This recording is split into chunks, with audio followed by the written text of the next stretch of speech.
प्यारे बच्चों, पिछली बार SN1 SN2 किया था और कुछ बातें हमने करी होगी।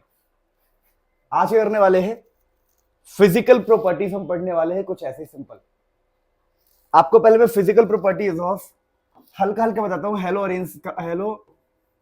अल्केन्स का। अल्केन्स। अब तुम बोलोगे सर फिजिकल प्रॉपर्टी का मतलब क्या होता है? फिजिकल प्रॉपर्टी का मतलब होता है भाई, हम बॉइलिंग पॉइंट की बात करते हैं, सॉल्युबिलिटी की बात करते हैं, मेल्टिंग पॉइंट की बात करते हैं, ऐसी छोटी छोटी बातें करते हैं। तो जो जो हमारे एनसीईआरटी लेवल पर है उसको एक बार कवर करने का प्रयास करते हैं कि physical property of hello alkane में। तो सबसे पहले तो मैं इसकी बात करता हूँ बॉइलिंग पॉइंट की, और ये इंपॉर्टेंट भी होता है एग्जामिनेशन पॉइंट ऑफ व्यू से ना। तो हम बॉइलिंग पॉइंट को टच करने वाले हैं। अब तुम बोलोगे सर ये बॉइलिंग पॉइंट क्या है, वो बता रहा हूँ। देखो अब होता क्या है कि अगर हम बॉइलिंग पॉइंट की बात करें तो बॉइलिंग पॉइंट किन बातों पे डिपेंड करता है कि कोई बॉइल होगा कि नहीं होगा। तो कहा स्टोरीज कुछ ऐसी है, मैं ऐसे अपने हिसाब से बताऊं आपको, तो बॉइलिंग पॉइंट डायरेक्टली प्रोपोर्शनल होता है मास, कि भैया जितना ज्यादा मास होगा, जितना ज्यादा नंबर ऑफ कार्बन होंगे, उतना ज्यादा बॉइलिंग पॉइंट होगा। ज्यादा मास ज्यादा कार्बन, उतना बॉइलिंग पॉइंट होगा। अच्छा ठीक है, और बताओ। लेकिन बॉइलिंग पॉइंट में एक और छोटी सी बात है कि ये ब्रांचिंग के इनवर्सली प्रोपोर्शनल होता है। अब तुम बोलोगे सर इसका मतलब मुझे समझ नहीं आ रहा। देखो ब्रांचिंग का मतलब ये है, वो समझ में आ जाएगा अपने आप। जैसे मैं आपको क्वेश्चन देता हूँ, क्वेश्चन ये है कि carbon, 2 carbon, 3 carbon, 4 carbon, 5 carbon, और यहाँ क्लोरीन लगा है, और ये CH3 CH2 CH2 CH2 CH2। अब देखो दूसरा 1 carbon, 2 carbon, 3 carbon, 4 carbon, 5 carbon, और यहाँ क्लोरीन लगा दिया हमने। यहाँ इस बार क्लोरीन हमने यहाँ लगा दिया, तो आपको साफ दिख रहा होगा, साफ सुथरा आपको फर्क दिख रहा होगा। क्या फर्क दिख रहा होगा कि ये जो बंदा है और ये जो बंदा है, दोनों में कार्बन सेम है, कार्बन सेम है, क्लोरीन सेम है, क्लोरीन सेम है, हाइड्रोजन सेम है, हाइड्रोजन सेम है। तो बॉइलिंग पॉइंट में ऊपर वाला फैक्टर काम नहीं आ रहा भाई। ऊपर से आप देख ही नहीं सकते कि दोनों का ही सेम है, तो आपको देखना पड़ेगा ब्रांचिंग से। तो यहां पर देखो सीधा है, लेकिन यहां पर हो गया ब्रांच, ये नीचे लटक गया। तो ब्रांचिंग के इनवर्सली प्रोपोर्शनल है बॉइलिंग पॉइंट। तो इस वाले का बॉइलिंग पॉइंट कम होगा क्योंकि इनवर्सली प्रोपोर्शनल है। इसका बॉइलिंग पॉइंट क्या होगा? ज्यादा। तो इसका बॉइलिंग पॉइंट ज्यादा है। तो इसके ऊपर हम एनसीईआरटी को भी देखेंगे, एनसीईआरटी से मैं आपको क्वेश्चन भी कराऊंगा इनके ऊपर। तो एक बार इसे आप नोट कर लेंगे कि बॉइलिंग पॉइंट का क्या कॉन्सेप्ट है, फटाफट नोट कर लो, फिर हम आगे बढ़ते हैं। कि ब्रांचिंग के साथ बॉइलिंग पॉइंट घटता है। क्यों घटता है? क्योंकि फोर्सेस, जो वंडरवॉल फोर्सेस होता है, वो सरफेस एरिया पे डिपेंड करता है, और सरफेस एरिया अगर घटेगा तो फोर्सेस भी घटेगा, फोर्स घटेगा तो बॉइलिंग पॉइंट भी घटेगा। तो फटाफट नोट कर लो। सो प्यारे बच्चों, लेट्स हैव सम क्वेश्चंस, है ना। क्वेश्चन हम लेते हैं फ्रॉम द एनसीईआरटी। हम एनसीईआरटी का रेफरेंस लेके क्वेश्चन कर रहे हैं आपको। क्वेश्चन ऐसा है, देखो क्वेश्चन लिखा हुआ है, कहीं पे लिखा है CH2, कहीं पे लिखा है CH3Cl, है ना। मैं एनसीईआरटी का रेफरेंस लेके आपको करवा रहा हूँ। फिर लिखा हुआ है CH3 CH2Cl, ठीक है सर। फिर क्वेश्चन है CH3 CH2 CH2Cl। अब ये कह रहा है कि बताओ यार, अब ये बताओ कि किसका किसका बॉइलिंग पॉइंट ज्यादा होगा। तो मैंने कहा यार इसमें तो साफ दिख रहा है कि कार्बन ज्यादा है, ज्यादा कार्बन ज्यादा बॉइलिंग पॉइंट। नहीं समझे मेरी बात को? तो ये वाला चीज आएगा, थर्ड का बॉइलिंग पॉइंट ज्यादा है, फिर सेकंड का, फिर फर्स्ट का। तो ऐसे क्वेश्चन तो आप देखते ही कर दोगे, ऐसे क्वेश्चन में कोई तकलीफ नहीं है कि यार। लेकिन क्वेश्चन जब ऐसा बनेगा, I am taking again reference from the NCERT, ठीक है। मैं जानबूझ के एनसीईआरटी का ही उठा रहा हूँ, सेम क्वेश्चन कई बार देखने को मिल सकता है आपको, ठीक है। यहाँ Br लिखा हुआ है, 4 कार्बन के साथ Br। फिर अगली बार same question, CH3 CH2 CH3, यहाँ पर Br है इस बार, Br। अगला क्वेश्चन है आपके सामने, CH3 कार्बन CH3 यहाँ पर है Br। अब ये पूरा मुद्दा है आपके पास, साफ दिख रहा है आपको, साफ सुंदर साफ सुथरा मुद्दा दिख रहा है आपको। अब क्वेश्चन ये है कि इनमें बॉइलिंग पॉइंट किससे ज्यादा है? तो फर्स्ट वाले का बॉइलिंग पॉइंट सबसे ज्यादा है। क्यों? रीजन क्या है? Reason branching.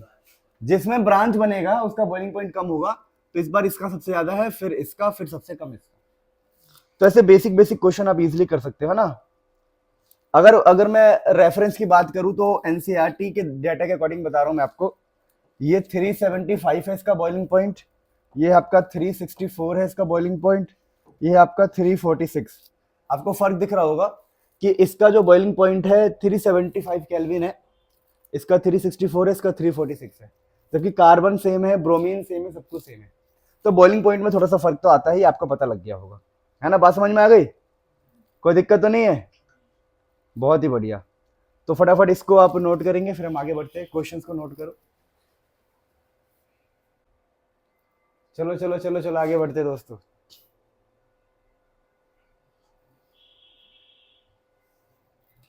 अब देखिए दोस्तों, बात ऐसी है, एक बार ना एक बहुत ही खतरनाक क्वेश्चन बना। क्वेश्चन ये बना कि यार कहीं पे लिखा है CH3 और कहीं पे लिखा है CH3CH2Cl। अब बोला गया, क्या बोला गया कि भाई किसका बॉइलिंग पॉइंट ज्यादा होगा। अगर सेम मानूं, यहां पर एक लगा हुआ है CH2CH3, किनका मास ऑलमोस्ट सेम है। चलो एक और लगा देता हूं मैं, कंपेरेबल मासेस का है CH2CH3। अगर हम इनकी बात करें तो इनका मास ऑलमोस्ट कंपेरेबल निकलेगा। पता है, ये कंपेरेबल मासेस को बनाने के लिए मैंने एक रैंडम सा एग्जांपल दिया है। अगर मैं अब क्वेश्चन करना स्टार्ट कर दूं ना, बहुत रफ क्वेश्चन लिया मैंने कि इनमें से किसका बॉइलिंग पॉइंट ज्यादा होगा, तो आप परेशान हो जाओगे।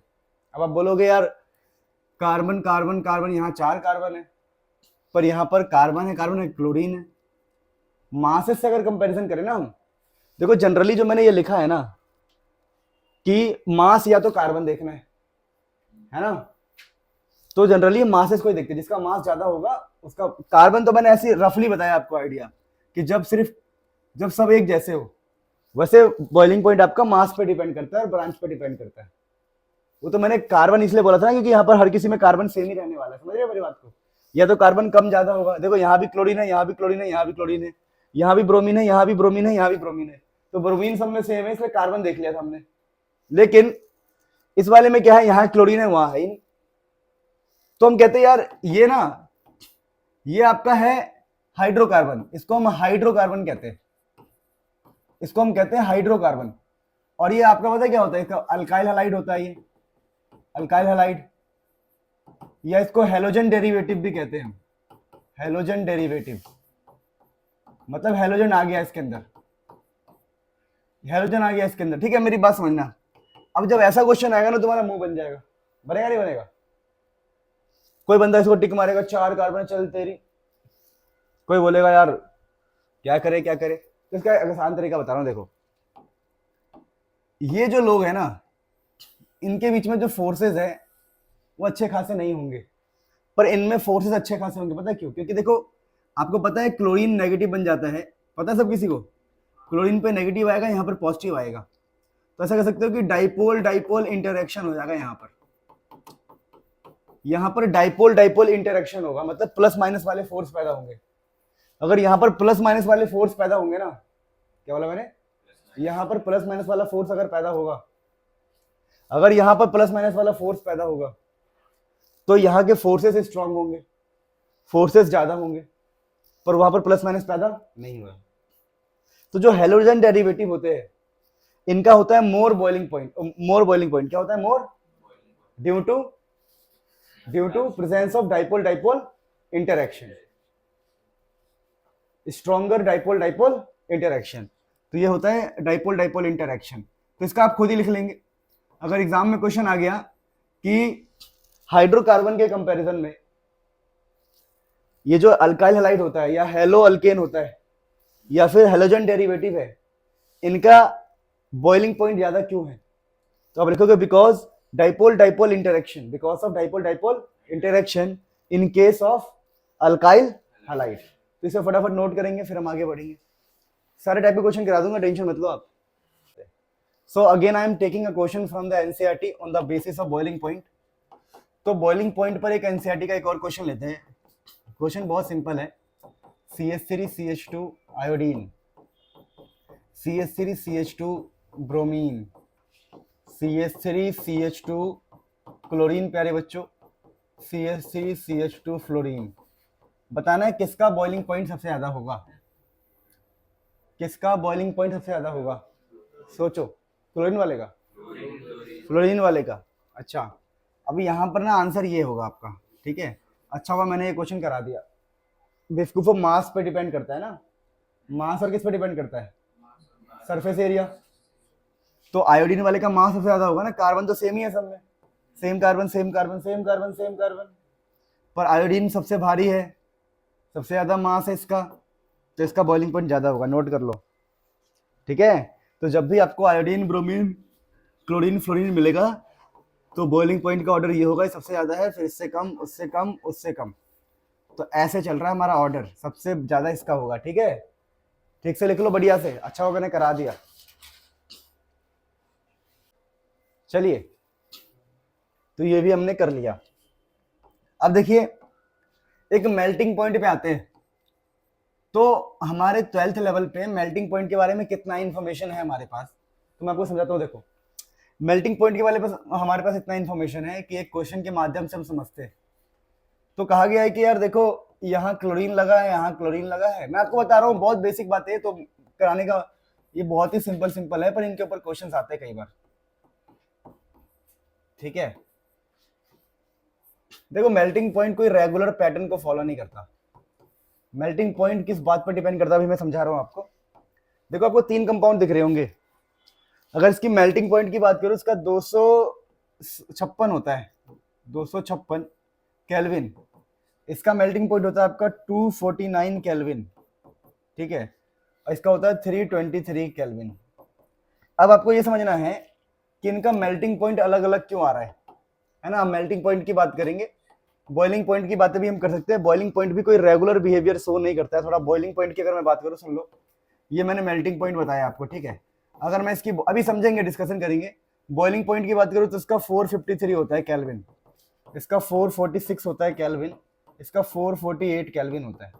पर अभी हमारा मुद्दा क्या है कि हम मेल्टिंग पॉइंट, एमपी मतलब मेल्टिंग पॉइंट को डिस्कस करें, ठीक है। अब देखिए बहुत सारे फैक्टर्स पे डिपेंड करता है ये सब चीजें ना, तो अभी तो मेल्टिंग पॉइंट के ऊपर ही क्वेश्चन आता है, उसको डिस्कस करते हैं। तो आप देखोगे कि 2 क्लोरीन 2 क्लोरीन 2 क्लोरीन, पर यहां पर क्या है 256 केल्विन, यहाँ 249 केल्विन, यहाँ 323 केल्विन। तो आपको दिखेगा कि इसका मेल्टिंग पॉइंट ज्यादा है, फिर कम हो गया, फिर इसका बढ़ गया। तो मुद्दा ये है ना, क्वेश्चन ये नहीं पूछेंगे कि इसका मेल्टिंग पॉइंट इतना क्यों है, क्वेश्चन ये भी नहीं पूछते इसका बॉइलिंग पॉइंट कितना है, क्वेश्चन ये भी नहीं पूछते इसका मेल्टिंग पॉइंट क्या है, इसका बॉइलिंग पॉइंट क्या है। क्वेश्चन ये पूछते हैं कि इसका थोड़ा अजीब सा बिहेवियर है। क्या अजीब सा बिहेवियर है मेल्टिंग पॉइंट में, देखो कि इसका मेल्टिंग पॉइंट सबसे ज्यादा क्यों है।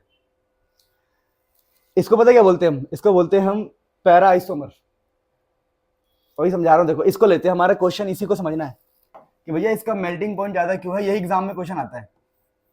इसके जो जो नाम है सब बता रहा हूं मैं आपको। यहाँ क्लोरीन है, यहाँ क्लोरीन है, ये देखा जाए ना तो ये है आपका क्लोरोबेंजीन, पर इसके पैरा पर, इस पोजीशन को बोलते हैं पैरा। ऐसा मान लो पैर को पैरा बोलते हैं, सीधा नीचे। तो पैरा वाला जो आइसोमर है इसका, ऐसे कुछ लोग बहुत सारे नाम बोलते हैं इसको, पैरा आइसोमर भी बोलते हैं, कि क्लोरोबेंजीन में जो पैरा पे क्लोरो लगा हुआ है, सब कुछ छोड़ो, पैरा आइसोमर बोल दें आपको। जो भी क्वेश्चन था ना सब आइसोमर्स थे, सब एक जैसे थे, पोजीशन अलग अलग थी ना, पोजीशन, उसको आइसोमर कहते हैं। जब 2 क्लोरीन 2 क्लोरीन 2 क्लोरीन पर पोजीशन अलग अलग है तो पैरा आइसोमर कहते हैं। कई लोग कहते हैं इसको 1,4 डाइक्लोरो, 1,4 डाइक्लोरोबेंजीन, 1,4 डाइक्लोरोबेंजीन कह देते हैं कई लोग इसको। अब कहते कुछ भी करना, कुछ भी इसको कहते हो, मुद्दा ये है कि इसका मेल्टिंग पॉइंट ज्यादा क्यों है, why melting point is high, why melting point is high. Melting point high क्यों होता है इसका, तो इसका ना बहुत सिंपल आंसर बता रहा हूं मैं आप लोगों को। इसका बहुत सिंपल आंसर है कि अगर हम इन सब में देखें ना, इन सब में देखें, वैसे इसको ऑर्थो बोलते हैं, ऑर्थो, ऑर्थो जिसको नहीं पता है बता दूं मैं, इसको ऑर्थो बोलते हैं, इसको बोलते हैं मेटा, क्या बोलते हैं इसको, मेटा, और इसको बोलते हैं पैरा। तो अब ठीक से देखो, ठीक से, तो ये सिमेट्रिक है बिल्कुल। क्या ये थोड़ा अजीब सा है, थोड़ा अजीब सा है, पर इसका जो शेप है सिमेट्रिक ज्योमेट्री है इसकी। अब सिमेट्रिक होने से क्या फायदा होता है, मैं कहता हूं मुझे घर बनाना है, घर, अब घर मुझे ईंट से बनानी है। अगर ईंट बिल्कुल प्लेन हुआ तो दीवार बहुत अच्छी खड़ी होगी, ईंट अगर एकदम मस्त हुआ तो। अब ईंट ऐसी बना दूं मैं, ईंट सिमेट्रिक होती है, देखो ईंट ऐसी होती है सिमेट्रिक, तो ये आसानी से फिट होता है, एक के ऊपर एक, एक के ऊपर एक, एक के ऊपर एक, एक के ऊपर एक। लेकिन ईंट में ऐसी ले लूं कि ऊबर खाबर सी, अजीब सी, एक तरफ से उठी हुई एक तरफ से ऐसी, अब उसके ऊपर मैं सोचूं कि भाई मैं घर बना दूं, वो गिर जाएगा, है ना। तो जो हमारी सिमेट्रिक चीज होती है, क्या होती है, वो अच्छा फिट होता है। जब क्रिस्टल बन के तैयार होगा, क्रिस्टल मतलब पूरा घर, तो अच्छे से फिट होगा, और अच्छे से फिट होगा तो बहुत ही स्ट्रांग बनेगा, और स्ट्रांग बनेगा तो उसको मेल्ट करना क्या होगा, मुश्किल होगा। तो इसका जो आंसर है ना, वो आंसर मैं यहाँ पे लिखता हूँ फटाफट, आप इस चीज को पहले नोट करो, यहां से पूरा नोट करो कि मेल्टिंग पॉइंट की बातें करनी है अभी यहाँ पे हमें।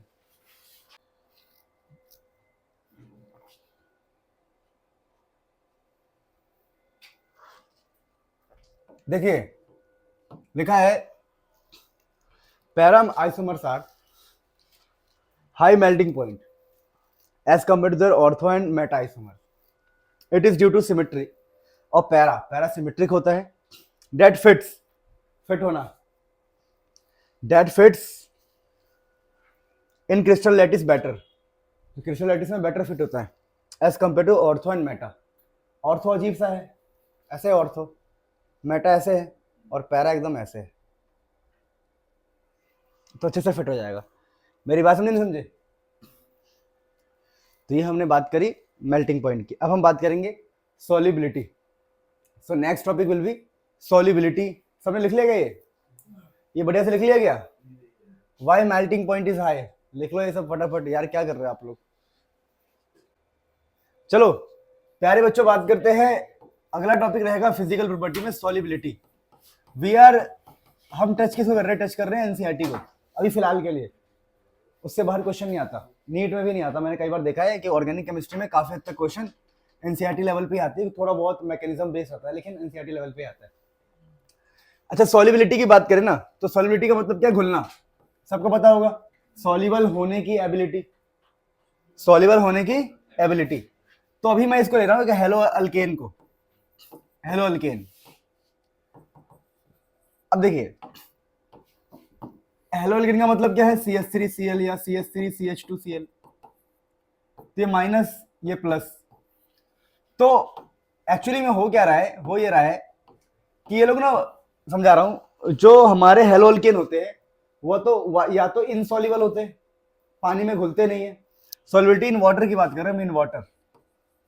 तो जो हमारे हेलो अल्केन होते हैं या तो पानी में घुलते नहीं है, या घुलते हैं तो बराबर, बहुत ही कम घुलते हैं। ठीक है मेरी बात सुनो, समझा क्या रहा हूं मैं, कि जो सॉल्युबिलिटी है पानी के अंदर हेलो अल्केन्स की, कहते हैं कि जैसे वर्ड यूज होता है कि haloalkanes are immiscible, immiscible समझते हो, इमिसिबल मतलब पानी में घुल नहीं रहा है। या कहते हैं कि स्लाइटली सॉल्युबल है, क्या ये स्लाइटली सॉल्युबल, तो ना के बराबर, ना के बराबर। या फिर कहते हैं इनसॉल्युबल है। अब रीजन हमें ढूंढना है कि भैया क्यों। कई लोग आर्गुमेंट करते हैं, क्या आर्गुमेंट करते हैं कि भाई देखो जो आपका हेलो अल्केन है उसमें प्लस माइनस है, और जो पानी होता है पानी, जो पानी होता है पानी उसमें भी माइनस प्लस होता है, तो इसको घुल जाना चाहिए क्योंकि दोनों सेम नेचर के हैं। एक कॉन्सेप्ट होता है लाइक डिसॉल्व लाइक, कि पोलर पोलर में घुलेगा, हाँ तो ये पोलर है और ये भी क्या है पोलर, तो इन दोनों को घुल जाना चाहिए। लोग कहते हैं, बहुत सारे लोग कहते हैं, बहुत सारे लोग कहते हैं कि अगर ये पोलर है, हेलो अल्केन्स पोलर है और पानी पोलर है, दोनों को आपस में घुल जाना चाहिए। लेकिन कॉन्सेप्ट क्या निकल के आ रहा है कि इमिसिबल घुलते नहीं है, स्लाइटली सॉल्युबल एकदम ना के बराबर सॉल्युबल है, इनसॉल्युबल है। अब हमें यही समझना है क्यों भाई, पोलर होने के बाद भी, पोलर होने के बाद भी क्या है इनसॉल्युबल। तो क्वेश्चन जो एग्जाम में निकल के आता है कि हेलो अल्केन, ऐसे निकल के आता है hello alkane is polar in nature, polar in nature, वो तो भैया पोलर है, येट इनसॉल्युबल या स्लाइटली सॉल्युबल। वाई, क्वेश्चन ये आता है येट मतलब फिर भी, तो उसके पीछे रीजन बताऊं आपको। रीजन ये है बिकॉज कि जो हमारे हेलो अल्केन होते हैं ना, वो पानी के साथ बॉन्ड नहीं कर पाते। मैंने कहा अगर मेरे को कोई दोस्त बनाऊंगा मैं, मेरी बात समझो ना, तो उसके साथ मेरी बॉन्डिंग होनी चाहिए। मेरा दोस्त कब, मैं किसी के साथ घुलूंगा कब, कोई बंदा है उसके साथ कब मैं कब कब घुलूंगा भाई, जब उसके साथ मेरी बॉन्डिंग होगी। बॉन्डिंग कब होगी, वो भी जब, बॉन्डिंग कैसे होगी सोचो, बात समझ पा रहे हो। अगर बॉन्डिंग नहीं हुई तो नहीं घुलूंगा, बॉन्डिंग हो गई तो घुल गया, वही वाली बात है। तो सिंपल सी बात है, अगर आप किसी के साथ घुलना मुलना चाहते हो, आप चाहते हो कि मैं उसमें घुल जाऊं, डिजोल्व हो जाऊं, तो आपके साथ बॉन्डिंग होनी इंपॉर्टेंट है। अब होता क्या है कि जो हमारा हेलो अल्केन होता है ना, वो पानी के साथ बॉन्ड ही नहीं बनाता। अगर पानी के साथ बॉन्ड नहीं बनाता तो घुलेगा ही नहीं। तो मेन रीजन यही होता है कि हेलो अल्केन जो होता है, haloalkanes do not form H bonding with water, hydrogen bonding with water. भैया वो हाइड्रोजन बॉन्डिंग बनाता ही नहीं है। और इसके ना और भी डीप एक्सप्लेनेशन भी है। डीप एक्सप्लेनेशन क्या है कि जब इसकी और इसकी बॉन्ड होती है तो जो एनर्जी रिलीज होती है वो इनफ नहीं होता है कि वो हेलो अल्केन के बॉन्ड को तोड़ पाए, इसलिए वो सॉल्युबल नहीं होता है। तो ये कहानी तुम्हें पसंद आई क्या, नहीं आई होगी। कहानी ये होता है कि जब हेलो अल्केन पानी से मिलेगा, तो जब पानी से मिलेगा तो एक एनर्जी रिलीज होगी। जो एनर्जी रिलीज होगी वो एनर्जी इनफ नहीं है कि हेलो अल्केन के बॉन्ड को तोड़ पाए, और बॉन्ड जब टूटेगा ही नहीं तो सॉल्युबल नहीं होगा। तो ऐसी बकवास बातें नहीं करते हैं, ये आंसर भी चल जाता है। क्या चल गया कि hello alkane do not form hydrogen bonding with water. भैया हमारा हेलो अल्केन वाटर के साथ हाइड्रोजन बॉन्डिंग कर नहीं रहा है, इसलिए वो इनसॉल्युबल है, वो स्लाइटली सॉल्युबल है। अच्छा, स्लाइटली सॉल्युबल वर्ड क्यों यूज कर देते हैं कि जो छोटे वाले होते हैं ना, छोटे वाले हेलो अल्केन, वो थोड़ा थोड़ा घुल जाते हैं। मेरी बात समझ पाए। तो अगर आपसे कोई बोले सॉल्युबिलिटी वाले टॉपिक में, तो आंसर कर पाओगे, क्या करोगे आंसर। भैया इसलिए नहीं घुल रहा क्योंकि वो बंदा बॉन्ड ही नहीं बना रहा, वो पानी में इसलिए नहीं घुल रहा, पानी के साथ बॉन्ड नहीं बना रहा वो। तो बहुत सिंपल आंसर था, you can note it down. So प्यारे बच्चों देखो, छोटी सी बात और क्या है, ध्यान रखना, ध्यान। फिजिकल प्रॉपर्टी में अगला होता है डेंसिटी। ये तो बहुत बेसिक चीज चल रही है अभी।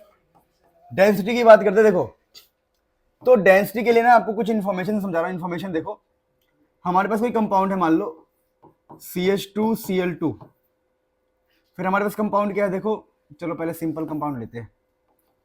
सिंपल है हमारे पास CH3CH2CH2Cl एक कंपाउंड है। दूसरा कंपाउंड है हमारे पास CH3CH2CH2Br। डेंसिटी को समझते हैं, डेंसिटी को। फिर अगला अपने पास CH3CH2CH2 आयोडीन। तो देखो डेंसिटी की वैल्यूज, देखो डेंसिटी की वैल्यूज, इनकी जो डेंसिटी की वैल्यूज होती है बेटा, as per the latest NCERT के अकॉर्डिंग बता रहा हूं मैं आपको। इसकी है 0.89, जो भी यूनिट हो इसका है 1.335, और इसका होता है 1.747। तो ये अपने पास डेंसिटी की वैल्यूज है। अब इससे क्या समझ में आया आपको कि कार्बन सेम है, पर जैसे हम क्लोरीन से ब्रोमीन पे आए, ब्रोमीन से आयोडीन पे आए, डेंसिटी की वैल्यू बढ़ रही है। तो डेंसिटी की वैल्यू बढ़ती है। अच्छा, फिर मतलब ये आपको याद रखना पड़ेगा कि डेंसिटी की वैल्यू कैसे बढ़ रही है। फिर अगला एक और डाटा है हमारे पास डेंसिटी को लेके ही, कि देखना ध्यान से, देखो देखो यहां पर अपने पास है CH2 और 2 क्लोरीन Cl2, फिर अपने पास है CHCl3, फिर अपने पास है CHCl4। अब इनकी डेंसिटी की वैल्यूज देखो, डेंसिटी की वैल्यूज ऐसी है कुछ। इसकी डेंसिटी है 1.336, इसकी है 1.489, इसकी है 1.595। तो आप क्या समझे कि जब हम क्लोरीन से आयोडीन पे आएंगे तो डेंसिटी बढ़ेगी, और जब हम क्लोरीन का नंबर बढ़ाएंगे, 2 क्लोरीन, 3 क्लोरीन, 4, ये थोड़ा गलत हो गया, 4 क्लोरीन, CCl4 होगा, CCl4, तब भी डेंसिटी क्या हो रही है, बढ़ रही है। तो आप सिंपल है, डेंसिटी के लिए याद कर लेंगे कि जब नंबर ऑफ हेलोजन बढ़ेगा तब भी डेंसिटी बढ़ेगी, और क्लोरीन से आयोडीन की तरफ आएंगे तब भी डेंसिटी क्या होगी, बढ़ेगी। तो डेंसिटी के लिए इस डाटा से आपको याद रखना पड़ेगा, यही नोट कर लो, फिर फटाफट हम आगे बढ़ते हैं। बात समझे नहीं समझे। तो डेंसिटी कब बढ़ती है, जब कार्बन एटम बढ़े या आयोडीन हेलोजन एटम का वो बढ़े, या बहुत सारी चीजों पर डिपेंड करता है, एटॉमिक मास पर डिपेंड करता है डेंसिटी, है ना, बहुत सारी बातों पर डिपेंड करता है। Note it down. सो प्यारे बच्चों, we are going to move to the next topic, और वो काफी इंपॉर्टेंट होने वाला है, very detailed, very important topic होने वाला है। देखो सुनो, मेरी बात सुनो, टॉपिक ये है, देखो ध्यान से, कि जो हमारे हेलो अरेन होते हैं, हेलो अरेन्स, और एक होता है आपका अलाइल, अलाइलिक। क्या याद है किसी को अलाइलिक क्या होता है? अब देखो सुनो, तो जो भी हमारा हेलोरेन होता है और अलाइलिक होता है उनकी बात करते हैं।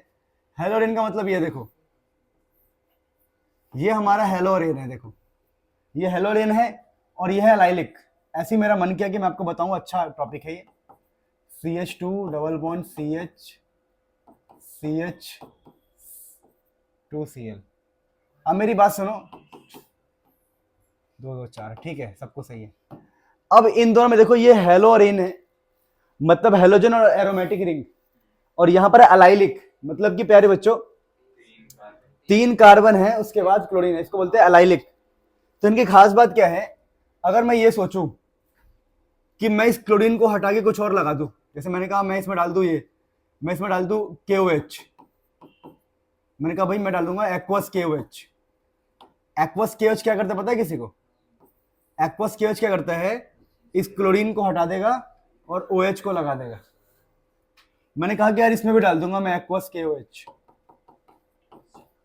कि ताकि ये क्लोरीन हट जाए, ये क्लोरीन भी हट जाए। तो ये तुम्हारे लिए ये भूल जाओ, ऐसा नहीं होता, ये तुम्हें बिपको बनाया जा रहा है। पता है क्यों? देखो रीजन ये बता रहा हूं, देखो रीजन ये होता है कि ये जो क्लोरीन है और ये जो क्लोरीन है, अलाइलिक वाला और हेलोरेन वाला, ये क्लोरीन ड्यू टू रेजोनेंस, इसके पास ना इलेक्ट्रॉन पेयर होते हैं। सबको पता होगा कि इसके लास्ट में 7 होता है, 7। तो 7 में से एक तो बॉन्डिंग में यूज हो रखा है, तो 6 फ्री है। तो जो 6 में से 2 इलेक्ट्रॉन उठ के यहां पर एक डबल बॉन्ड क्रिएट कर लेते हैं, डबल बॉन्ड। इसको कहते हैं partial double bond, partial double bond. और यहां पर भी सेम, ये जो क्लोरीन है ये यहां पर ऐसे आएगा और बनाएगा पार्शियल डबल बॉन्ड। इसको हम पार्शियल डबल बॉन्ड कहते हैं, 11th क्लास में था, ठीक है। अब भाई साहब मुद्दा ये होता है कि पार्शियल डबल बॉन्ड की वजह से, क्या बोला मैंने, पार्शियल डबल बॉन्ड की वजह से ये बॉन्ड हो जाता है स्ट्रॉन्ग। क्या हो जाता है? और ये होता है डिफिकल्ट टू ब्रेक। क्या होता है? देखो ये जो बॉन्ड है, बॉन्ड, इस बॉन्ड की बात करता हूं मैं। अगर पार्शियल डबल बॉन्ड आएगा तो क्या क्या होगा, सुनते रहना। अगर पार्शियल डबल बॉन्ड आएगा, डबल बॉन्ड अगर कहीं पर भी आएगा रेजोनेंस की वजह से, 2 ही केस में आएगा, या तो इसमें या तो इसमें। पहला पॉइंट क्या होने वाला है कि स्ट्रॉन्ग बॉन्ड हो जाएगा। क्या हो जाएगा? स्ट्रॉन्ग बॉन्ड हो जाएगा। डिफिकल्ट टू ब्रेक, सुनते रहना बस, difficult to break. Partial double bond की वजह से bond becomes strong and difficult to break. और जो बॉन्ड का लेंथ है, बॉन्ड का लेंथ हो जाता है शॉर्टर। हो जाता है शॉर्टर, छोटा हो जाता है, जिसकी वजह से क्या होता है, देखो dipole moment decreases, dipole moment decreases. अब बोलोगे ये क्या है सर, ये डाइपोल मोमेंट कहां से आ गया? देखो डाइपोल मोमेंट का फॉर्मूला होता है पी, बोलते से याद है आपको? वो होता है चार्ज इनटू में डिस्टेंस। पता है किसी को? ये तो 11th और 12th क्लास के चैप्टर 1 उसमें है ना। मेरे को तो फिजिक्स आती नहीं, आपको पता ही होगा, मजाक कर रहा हूं भाई, ठीक है ना। तो पी बोलते हैं dipole moment, charge into distance, charge into. तो देखो अब होगा क्या कि डबल बॉन्ड ना सिंगल बॉन्ड से छोटा होता है। पहले सिंगल बॉन्ड था तो डिस्टेंस ज्यादा था, डिस्टेंस क्या था, तो डाइपोल मोमेंट क्या था, ज्यादा। अब हमने इसी को तोड़ के डबल कर दिया। मतलब एक लकड़ी है, इसको सिंगल बॉन्ड, इसको तोड़ दोगे, तोड़ के जो ऐसे तोड़ के साथ में रख दोगे बगल में, तो डबल बॉन्ड हो जाएगा। तो डबल बॉन्ड छोटा होता है, डबल बॉन्ड क्या होता है, तो डिस्टेंस जैसी कमेगा डाइपोल मोमेंट भी क्या हो जाएगा। तो पार्शियल डबल बॉन्ड की वजह से स्ट्रॉन्ग बॉन्ड होता है, difficult to break. Difficult to break से क्या होगा, लेस रिएक्टिव। क्या होगा, लेस रिएक्टिव। अब मेरी बात समझो ना, मैं कह रहा हूं मैं अपना बॉन्ड तोड़ूंगा ही नहीं, तू कर ले। मैं मान लो एक गवर्नमेंट कर्मचारी हूं, कोई कह रहा है कि भाई तू घूस ले ले, तेरे को बंगला दिला देंगे, कार दिला देंगे, तेरे को घुमा देंगे, थाईलैंड वालैंड घुमा देंगे, बहुत पैसा देंगे। अपना सूल के मान गया। रियल लाइफ में तो मान जाएंगे हैं। अगर मेरे को कोई कह रहा है कि तुम्हें 2 करोड़ रुपए दे रहा हूँ, तुम ये काम कर दो, मैं नहीं करूंगा, मैं 3 मांगूंगा, ठीक है। मजाक कर रहा है, जरा जाओ। सो वही वाली बात है कि भैया देखो ये बॉन्ड तोड़ने के रेडी नहीं है, बॉन्ड टूटेगा नहीं तो रिएक्शन होगा नहीं। तो एग्जाम में क्वेश्चन क्या आता है, एग्जाम में क्वेश्चन आता है कि haloarenes are less reactive towards nucleophilic substitution, या कोई न्यूक्लियोफाइल आएगा इसे हटाने के लिए, जैसे न्यूक्लियोफाइल मतलब OH माइनस, अगर OH माइनस आएगा तो ये जो हेलो अरेन है रिएक्शन नहीं करता, ये अलाइलिक वाला बंदा भी रिएक्शन नहीं करता। तो क्या रीजन है? रीजन है due to partial double bond character, bond becomes strong, difficult to break, so less reactive. फिर क्वेश्चन आता है अरे डाइपोल मोमेंट कम क्यों हो गया, डाइपोल मोमेंट कम क्यों हो गया? क्योंकि due to partial double bond, due to partial double bond bond length becomes shorter, dipole moment decreases. फटाफट नोट करो सारा का सारा, अच्छे से लैंग्वेज में डेफिनेशन बना बना के लिखो। अब देखो, अगर मैं बात करूं एक दो क्वेश्चंस की, पहला क्वेश्चन ये है कि कहीं पे लिखा हुआ था OH और मैंने कहा मैं डालता हूं SOCl2, तो SOCl2 डाल के क्या लगता है भाई, कोई बताएगा मुझे क्या लगता है भाई? Cl हो जाएगा, SO उड़ जाएगा, पता है क्या? SO उड़ जाएगा, SO उड़ जाएगा? कौन सा SO उड़ जाएगा? हाँ अच्छा रुक जाओ, ये जो OH है इसके ऊपर क्लोरीन लग जाएगा, ऐसे तो होता है, और बगल में एक होता है SO2 और HCl निकल जाता है, याद है आप लोगों को? पर ये गलत हो गया क्योंकि तुम लोगों ने पी रखी है कुछ और। अभी तुम्हें समझाया कितना प्यार से कि जो अगर यहाँ पर कोई बंदा है बेंजीन के जस्ट बगल में और उसके पास इलेक्ट्रॉन अगर बचा हो, ऑक्सीजन के लास्ट में होते हैं 6 में से एक यहाँ पर यूज हो रखा है और एक यहाँ, तो 4 तो बचे है ना। तो ये चारों क्या करेंगे बताओ? ये यहाँ बॉन्डिंग कर लेंगे हेलो अल्केन की तरह, हेलो अरेन की तरह। ये तो रेजोनेंस होता है ना, प्लस आर इफेक्ट 11 से पढ़ा था। तो जब भी आपको बेंजीन के कार्बन के जस्ट बगल में ऑक्सीजन के चांस दिखाई दे, लोन पेयर बचे हुए इलेक्ट्रॉन्स दिखाई दे, तो आप समझ जाना भाई साहब गड़बड़ है। यहां पर आएगा पार्शियल डबल बॉन्ड, मैं बोल दे रहा हूं due to partial double bond. थोड़ा इसको ठीक से लिखते हैं, देखो ये रिएक्शन पॉसिबल नहीं है। क्यों? मैं लिखता हूं, देखो मैं जैसे लिखूंगा वैसे लिखना, आपको एग्जाम में हर क्वेश्चन में यही डालना है। Due to resonance, due to resonance, इसको रेजोनेंस कहते हैं, due to resonance there will be partial double bond character, partial double bond character, double bond character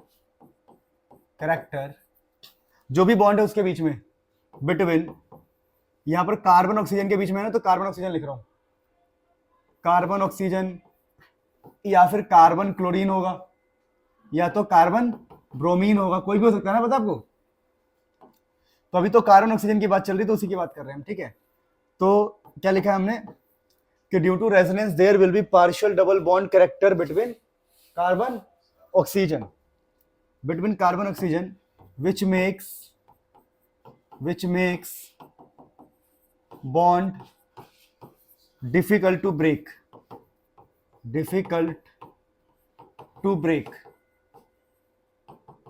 hence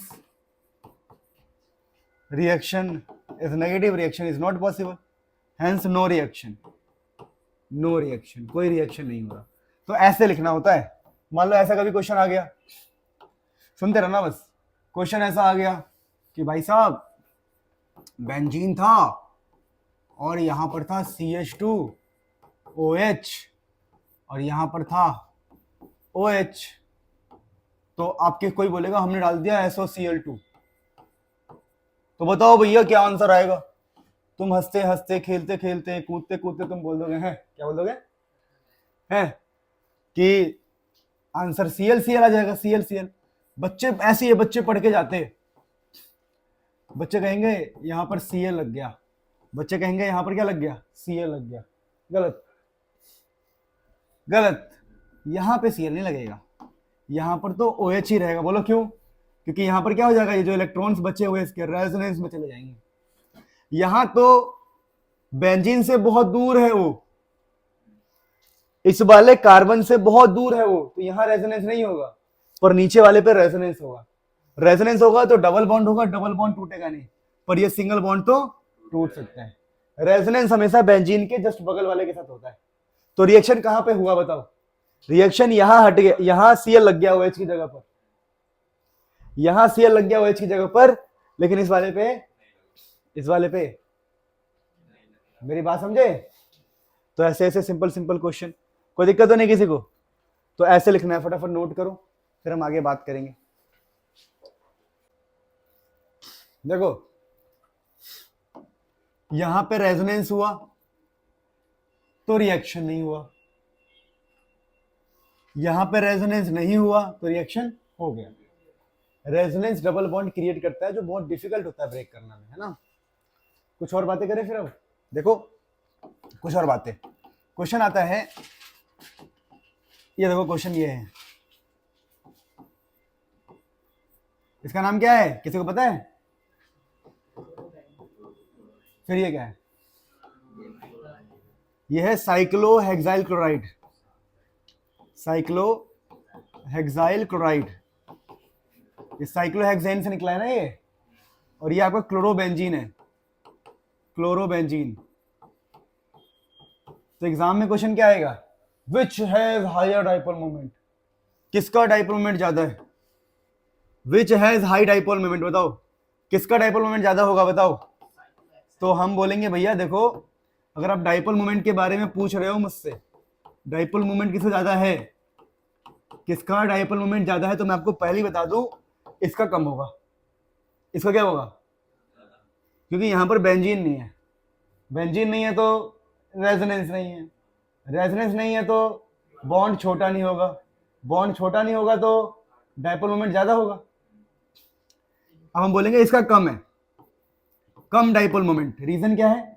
because of resonance there will be partial double bond character same, due to resonance there will be partial double bond character between carbon and chlorine, carbon and chlorine, which makes bond shorter, which makes bond shorter, जो bond क्या कर देगा? छोटा, hence less dipole moment, less dipole moment, समझे? तो क्या होगा? इन यहां पे ऐसे लिख देंगे, in chlorobenzene, chlorobenzene, in chlorobenzene due to resonance there will be partial double, समझ में आ गया ना?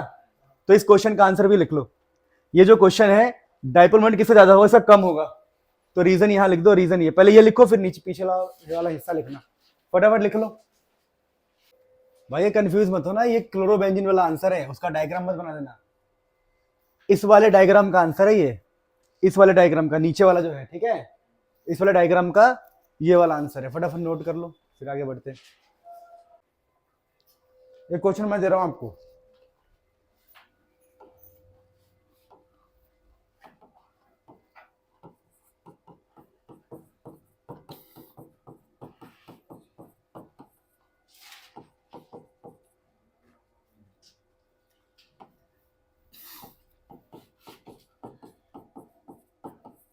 Which has more dipole moment, किसका डाइपोल मोमेंट ज्यादा बताना है आपको। Do it guys, do it, रुक जाओ गड़बड़ है क्वेश्चन पे,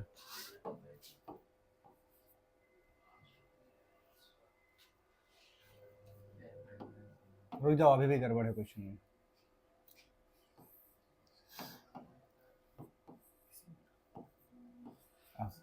किसका डाइपोल मोमेंट ज्यादा होगा ये बताना, ये क्वेश्चन है, ठीक है।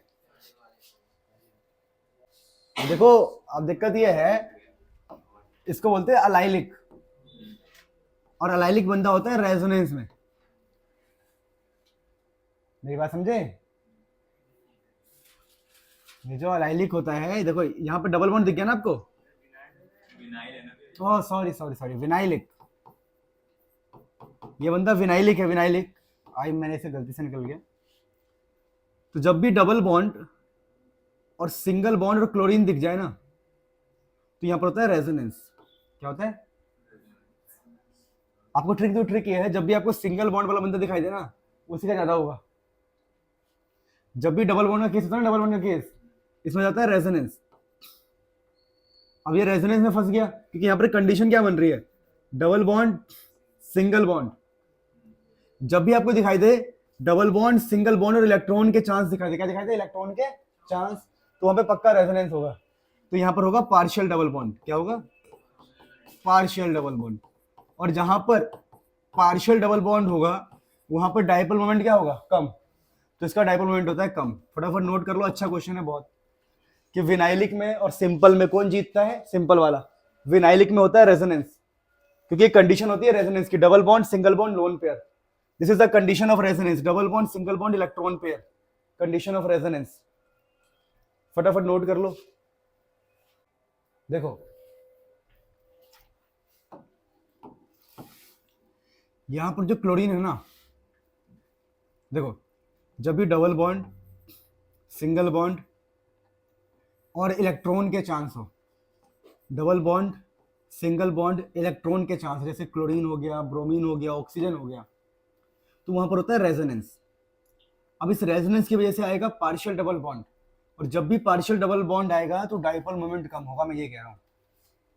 और रीजन सेम लिख देंगे हम, सेम रीजन, ये रहा रीजन, ऐसे लिख देंगे, ऐसे, इन क्लोरोबेंजीन की जगह पर in allylic due to resonance, sorry in chlorobenzene due to, sorry chlorobenzene की जगह पर आ जाएगा, देखो vinylic, in vinylic, in vinylic due to resonance there will be partial double bond character which makes bond shorter, hence less dipole moment.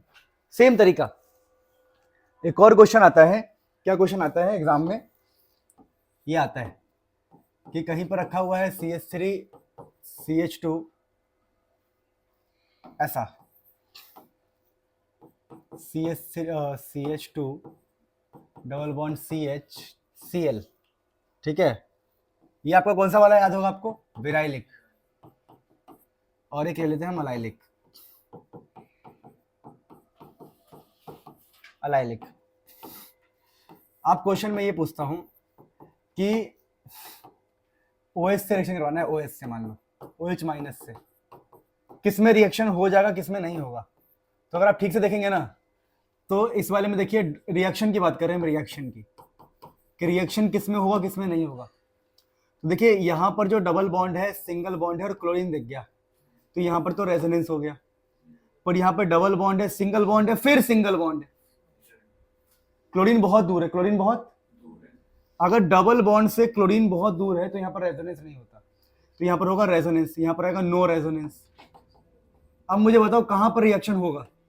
नीचे वाले में, यानी यहां का जो क्लोरीन है, तो अगर मैं कॉपी करूं क्वेश्चन को, CH2 double bond CH2 OH, यहां के क्लोरीन पे तो OH लग गया, दिख रहा है आपको? यहां का क्लोरीन हट गया और OH लग गया, पर यहां पर तो रिएक्शन ही नहीं होगा, नो रिएक्शन। अब मुझे बताओ रिएक्शन क्यों नहीं हुआ? रेजोनेंस की वजह से भैया, due to resonance bond is difficult to break. क्या बात समझ पा रहे हो? ऐसे बहुत सारे क्वेश्चन दिखाई देंगे। तो कई बार क्वेश्चन ऐसा आता है कि भाई हमने क्लोरोबेंजीन में डाल दिया AgNO3, आंख बंद करके बोलना है नो रिएक्शन। भैया तुम कुछ भी डाल लो, रिएक्शन होने का चांस नहीं है। रीजन समझ में आया क्या है? नो रिएक्शन क्यों लिखा मैंने? फिर मैंने ऐसे लिख दिया CH2 डबल बॉन्ड CH और CHCl, फिर डाल दिया हमने AgNO3। बताओ साहब, double bond, single bond, chlorine बिल्कुल पास में, डबल बॉन्ड के जस्ट आगे ही तो है क्लोरीन, नो रिएक्शन। यहां भी क्या होगा? No reaction. मेरी बात समझे? तो आपको क्लियरिटी आ गई होगी कि कहां कहां पर रिएक्शन नहीं होता, कहां कहां पर डाइपोल मोमेंट कम होता है। एक हो गया आपका क्लोरोबेंजीन, दूसरा हो गया आपका विनाइलिक। मैंने पीछे अलाइलिक क्या बताया था? क्या कुछ अलाइलिक में क्या बताया था मैंने आपको? ये मैंने गलत बताया दोस्तों।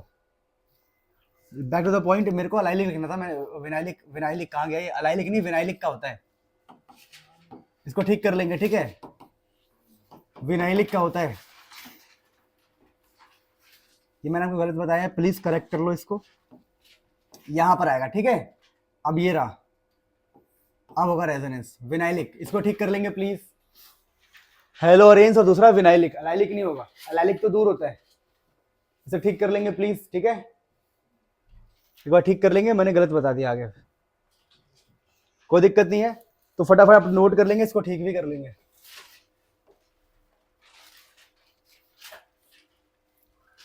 तो ये सब नोट कर लो। नहीं, विनाइलिक में नो रिएक्शन होता है, अलाइलिक में तो हो जाता है। यह लिखा है ना हमने, देखो ये रहा। अलाइलिक में रेजोनेंस नहीं होता, नो रेजोनेंस, तो यहां तो रिएक्शन हो जाएगा। विनाइलिक में नो रिएक्शन होगा। विनाइलिक में मतलब वो मैंने गलती से लिख दिया था वहां पे, दोनों एक जैसे होते हैं ना, तो कई बार थोड़ा सा कंफ्यूज नहीं, ऐसे याद नहीं रहा होगा। तो फटाफट नोट कर लो, this is the end of the lecture. काफी कुछ पढ़ लिया हमने, ये वाला भी लिख लेना कि कहाँ रिएक्शन होगा कहाँ नहीं होगा, ठीक है, और बाकी वो करेक्ट कर लेंगे आप लोग। सो प्यारे बच्चों, now we are having question. आज का जो टॉपिक है, इस क्वेश्चन की हेल्प से हम स्टार्ट करेंगे, है ना, कि why haloarenes are less reactive, reactivity या रिएक्टिव लिख सकते हो, reactive towards nucleophilic substitution reaction. कहने का मतलब क्या है कि अगर हमारे पास, प्यारे बच्चों मान लो हमारे पास कोई क्लोरोबेंजीन बैठा हुआ है, और इस क्लोरोबेंजीन में हम कहते हैं कि भाई हम OH माइनस लगवा देंगे, तो ये ना बरस लेस रिएक्टिव होता ही नहीं रिएक्शन। यहाँ पर मान लो मैं लिख दूँ नो रिएक्शन। अब मुद्दा ये है कि ये OH माइनस Cl की जगह पर जाके क्यों नहीं लग पा रहा है। मुद्दा क्या है कि OH माइनस Cl पे जाके क्यों नहीं लग पा रहा है, क्या रीजन है बताओ। तो ये रीजन हमें जानना है। तो रीजन बड़ा आसान होता है, इसका मैं बता दूं। अब ये डिपेंड करता है कि एग्जाम कितने मार्क्स का आया है। अगर एग्जाम में 1 मार्क का आया है तो बड़ा इजी है, 1 मार्क के क्वेश्चन में से लिख सकते हो कि भाई सीधा लिख देंगे ड्यू टू रेजोनेंस या फिर प्लस आर इफेक्ट। इसको प्लस आर इफेक्ट कहते हैं ना, जब इलेक्ट्रॉन नीचे आता है ना, इसको प्लस आर इफेक्ट कहते हैं। तो due to plus R effect या फिर ड्यू टू रेजोनेंस लिख दोगे आप। Due to resonance there is partial double bond character, जो मैंने आपको बताया था, पार्शियल डबल बॉन्ड कैरेक्टर, ठीक है ना, which makes bond difficult to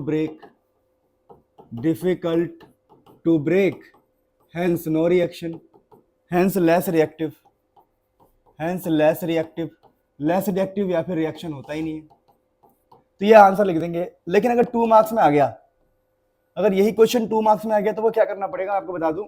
अगर कभी भी 2 मार्क का क्वेश्चन होगा तो आपको स्टेटमेंट लिखने के साथ साथ लिखना पड़ेगा एज शोन इन फिगर। आपको यहां पर फिगर बना के दिखाना पड़ेगा।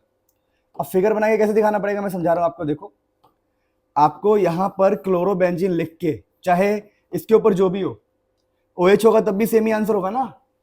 मैंने बताया था आपको, OH वाला भी रिएक्शन नहीं करता, बताया था ना आपको कि जो भी रेजोनेंस में पार्टिसिपेट करेगा वो रिएक्शन यहाँ पे नहीं कर पाएगा, बॉन्ड टूटेगा ही नहीं।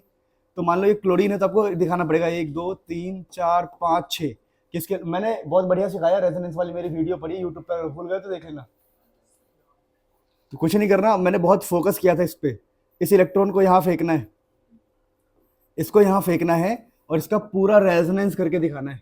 बहुत बढ़िया सिखाया मैंने रेजोनेंस, लेकिन बार बार हम नहीं कर सकते ना, कि लिमिटेशन है, क्योंकि 20 मिनट यही लग जाएगा।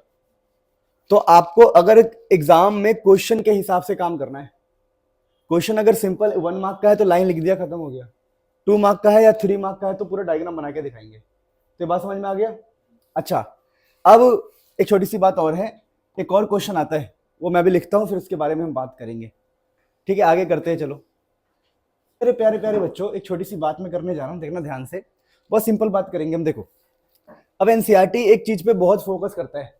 एनसीईआरटी एक क्वेश्चन को लेके ना बहुत चिल्लाता है। एनसीईआरटी कहता है देखो भाई, क्वेश्चन ऐसा है, क्वेश्चन ऐसा है कि अभी हमने कहा कि जब एक हमारे पास वो होगा, मान लो कोई क्लोरोबेंजीन है, और हम इसमें NaOH डाल दे, हम इसके अंदर पानी वानी डाल दे, एक्वस KOH डाल दे, या फिर KOH डाल दे, KOH, ठीक है ना, एक्वस KOH डाल दे, तो हमें क्या लगता है, हमें ये लगता है कि हमें प्यारे बच्चों यहाँ पे मिल जाएगा OH।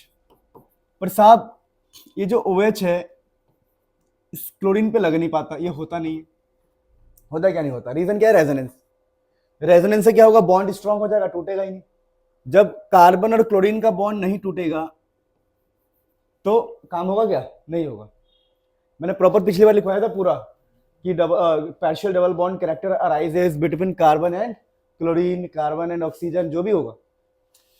अब लेकिन मुद्दा ये है कि अब ये कहता है ना, ये कहता है हमारा एनसीईआरटी कहता है कि साहब ठीक है, आपने पढ़ाया, हमने माना, बहुत बढ़िया बात है, लेकिन एनसीईआरटी कहता है अगर उसी क्लोरोबेंजीन में NaOH के साथ साथ, सुनते रहना बस, NaOH के साथ साथ मैं इसमें डाल दूं, थोड़ी टेम्परेचर बढ़ा दूं, टेम्परेचर मान लो इनमें 623 केल्विन के आसपास, 623 केल्विन और 300 एटीएम प्रेशर, 300 एटीएम प्रेशर डाल दिया जाए और एसिडिक मीडियम के साथ, चलो मीडियम तो बाहर में जाए, अभी तो इतना समझो, इतना मैं ये पूछ रहा हूं कि उसी क्लोरोबेंजीन में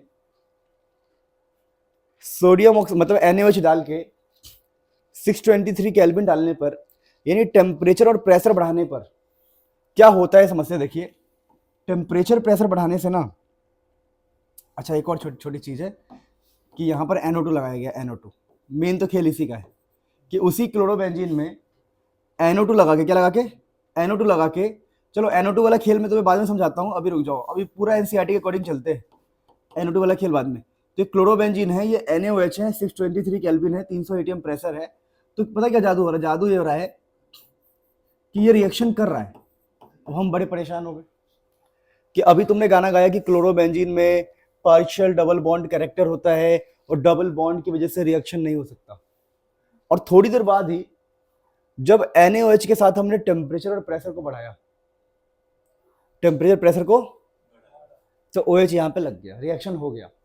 अच्छा इसको एसिडिफाई भी करते हैं बाद में, एसिडिक मीडियम H+ डालते हैं, पर इग्नोर कर दोगे तो इतना फर्क नहीं पड़ेगा, लोग समझ जाते हैं। अब मुझे ये समझना है, वैसे डाल देना, पूरा एनसीईआरटी के अकॉर्डिंग चल रहे हैं। अब मुद्दा ये है कि ऐसा क्यों, या ऐसा क्या हो रहा है ऐसा, तो बहुत लॉजिकल सी बात है कि बॉन्ड स्ट्रॉन्ग था, ऐसे ट्रिक याद कर लो कि बॉन्ड स्ट्रॉन्ग था, टेम्परेचर बढ़ाया बहुत, प्रेशर बढ़ाया बहुत, तो बॉन्ड टूट गया, काम हो गया। मेरी बात नहीं समझे? अच्छा, लेकिन ये चौंकने वाली बात नहीं, चौंकने वाली बात आगे आएगा,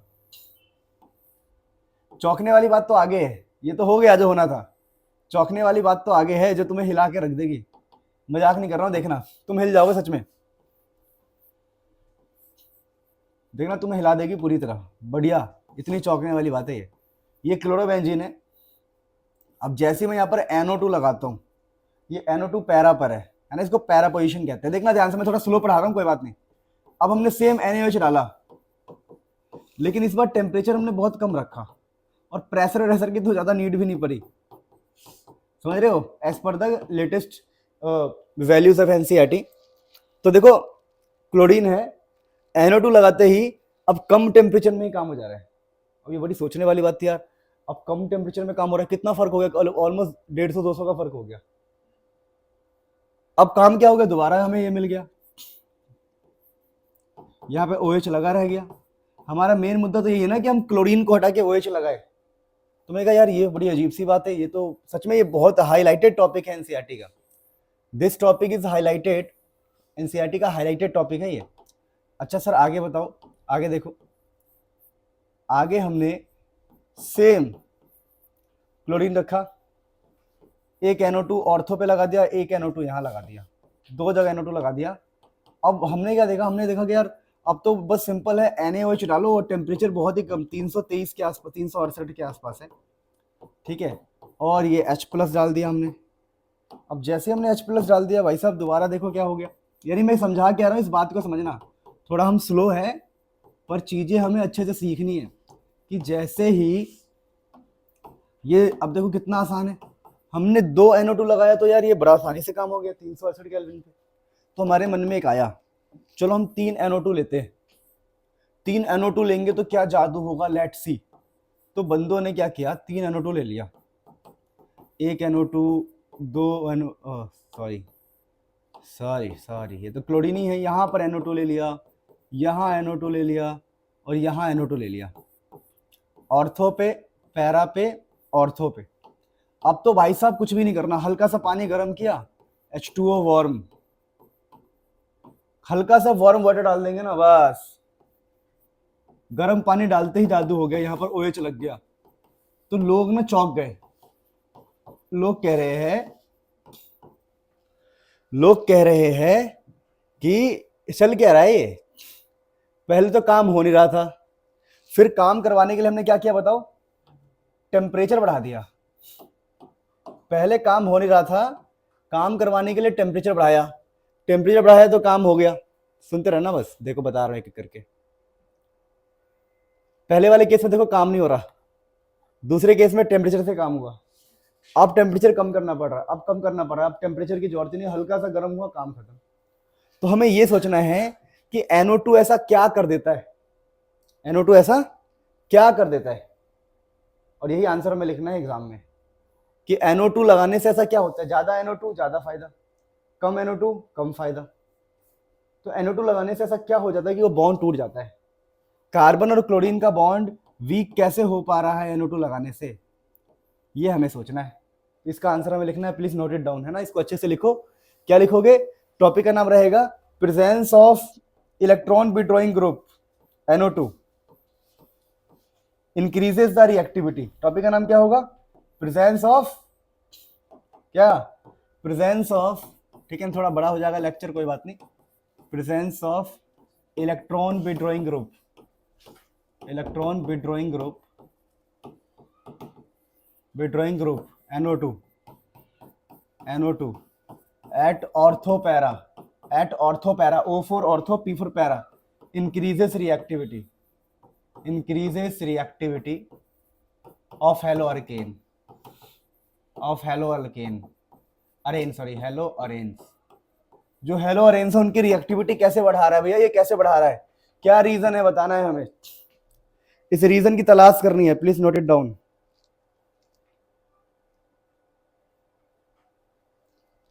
फटाफट लिख लो फटाफट, फिर हम आगे बढ़ते हैं। तो अब इसका ना एक्सप्लेनेशन देखते हैं हम, क्या चल रहा है क्या नहीं चल रहा है।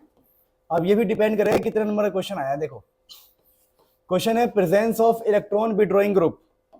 इलेक्ट्रॉन विड्रॉइंग मतलब जो इलेक्ट्रॉन निकालता है, जो इलेक्ट्रॉन खींचता है, विड्रॉ करना। जैसे NO2 को जानते हो आप लोग, NO2 इलेक्ट्रॉन विड्रॉइंग, सबको पता है बात।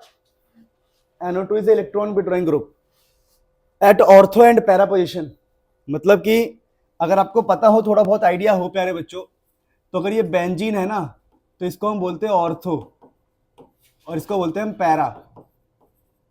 ठीक है, अगर ये कोई पोजीशन है तो ये ऑर्थो होता है, ये पैरा होता है, इसको बोलते हैं मेटा। तो बीच में होता है मेटा, बीच में मतलब मेटा, वैसे मान लो मीडियम में है जो मेटा है।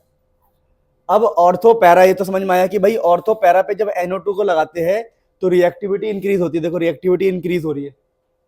अब उसके पीछे रीजन क्या होता है? देखो रीजन ये होता है कि मैं तुम्हें ऊपर समझाता हूँ हल्का सा। देखो कि अगर हमारे पास बेंजीन रिंग है कोई, यहाँ क्लोरोबेंजीन है, तो हुआ अब होगा क्या? देखो अगर हम NO2 लगाएंगे यहाँ पे, यहाँ पर NO2 लगाएंगे तो इस NO2 क्या करता है, सुनो। NO2 अगर आपको रेजोनेंस वाला टॉपिक देखना है तो प्लीज यूट्यूब चैनल से देख लेना, उसमें मैंने NO2 का भी रेजोनेंस बताया है, ठीक है ना। NO2 का भी रेजोनेंस मैंने बताया बढ़िया से, ये सब रेजोनेंस का खेल है सारा। ये जो NO2 होता है ना, NO2 क्या करता है, इधर ही इनका क्या होता है, जैसे कि मैं बता रहा हूँ सुनो, इनका आपस में यहाँ पर एक रेजोनेंस स्टार्ट हो जाता है, रेजोनेंस, जिसकी वजह से जो इलेक्ट्रॉन्स है ना, इलेक्ट्रॉन्स वो इस तरफ खींचते जाते हैं बाहर। वैसे यहाँ पर भी एक रेजोनेंस पैदा हो जाएगा, यहाँ से ऐसे पैदा हो जाएगा रेजोनेंस, उस रेजोनेंस की वजह से इलेक्ट्रॉन नीचे खिंच जाएंगे।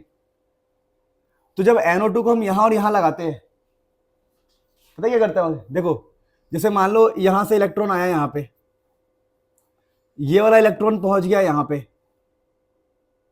तो यहाँ पर ना ये जो कार्बन है, कार्बन नेगेटिव हो जाता है, पता है आप लोगों को? वैसे तो समझ लो, अगर ये कार्बन जैसी नेगेटिव होगा ना, तो यहाँ के जो इलेक्ट्रॉन है वो इधर चला जाएगा। तो यहाँ के कार्बन को ये स्टेबल बनाता है NO2, इलेक्ट्रॉन खींच के। यहाँ के नेगेटिव चार्ज को, नेगेटिव आने की वजह से इस पोजीशन को ये NO2 स्टेबल करता है, स्टेबल। यार इसके लिए आपको रेजोनेंस का इमेज याद होना चाहिए पूरा, याद है हल्का हल्का कि यहाँ पर नेगेटिव चार्ज आता है, सबको याद होगा। आपको रेजोनेंस नहीं आता, एक बार मेरी वीडियो देखो आप, 10-15 मिनट की वीडियो है रेजोनेंस के ऊपर, सब बताया बढ़िया से। सही में तुम्हें आता बेटा, तुम दोनों को इतना समझ में आ रहा जितना बोल रहा हूँ मैं? अच्छा, इससे पहले वाला नहीं आ रहा। तो देखो इसमें है ना, ये है प्रॉब्लम कि हम रेजोनेंस बना नहीं सकते यहाँ पे पूरा, और बहुत लंबा हो जाएगा। ठीक है, एक बार अभी कुछ दिन पहले सिखाया तो सिखाया है, अब बार बार नहीं कर सकते। तो अब मुद्दा ये है, क्योंकि आधा एक घंटा उसमें लग जाएगा मुझे पता है, तो आधा एक घंटा हम खराब नहीं करेंगे इस चीज में। आपको बैकग्राउंड में मेहनत करनी पड़ेगी, अगर आप पिछड़ गए हो तो आपको। तो यहाँ देखो दो बातें होती है, यहाँ पर जो नेगेटिव आता है उसको भी स्टेबलाइज करता है ये, यहाँ पर जो नेगेटिव आएगा उसको स्टेबलाइज करेगा ये, और इलेक्ट्रॉन को भी खींचेगा एक तरह से। तो NO2 का काम है इलेक्ट्रॉन को खींचना, और जो नेगेटिव चार्ज है उसको स्टेबलाइज करना, लेकिन मेटा पर ऐसा नहीं होता। यहां पर जो मेटा है ये मेटा पोजीशन है, मेटा पर NO2 का कोई रोल नहीं है। बात समझ पा रहे हो? तो मेटा पे ये जनरल ऑर्गेनिक केमिस्ट्री में होता है रेजोनेंस। सर्च मार लेना मनिल सर, रेजोनेंस आ जाएगा अपने आप, ठीक है। मेरी बात सुनो बेटा, ये पूछने वाली बात है कौन सा चैप्टर पढ़ा रहा हूं मैं, इसलिए मैं माइक खोलने का ऑप्शन नहीं देता किसी को।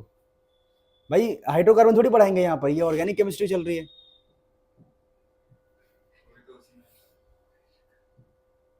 ये तो हेलो अल्केन हेलो रेन चल रहा है ना, आपको ये नहीं पता चैप्टर कौन सा चल रहा है? बताओ यार, फिर तो आप पहले से क्लास नहीं ले रहे थे इसका मतलब। चलो मेरी बात सुनो, तो ये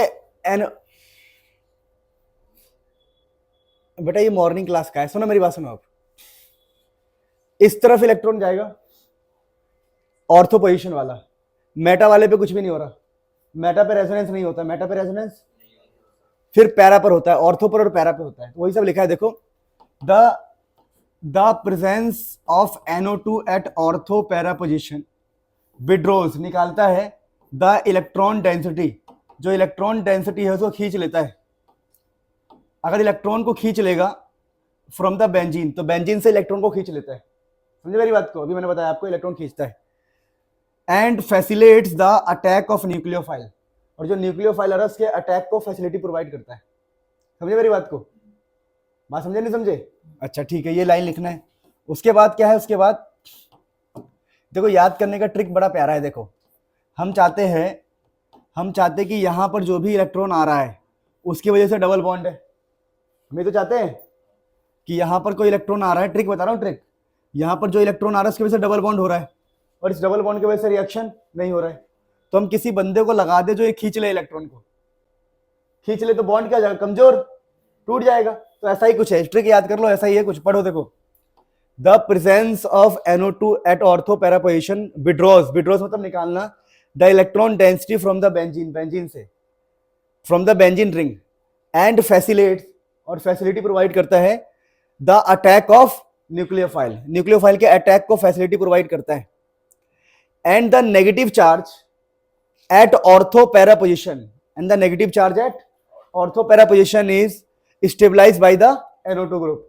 जो नेगेटिव चार्ज आ रहा है उसको भी स्टेबलाइज कर रहा है, इसलिए रिएक्टिविटी क्या होगी? इंक्रीज होगी। Hence reactivity increases. मेरी बात समझे नहीं समझे?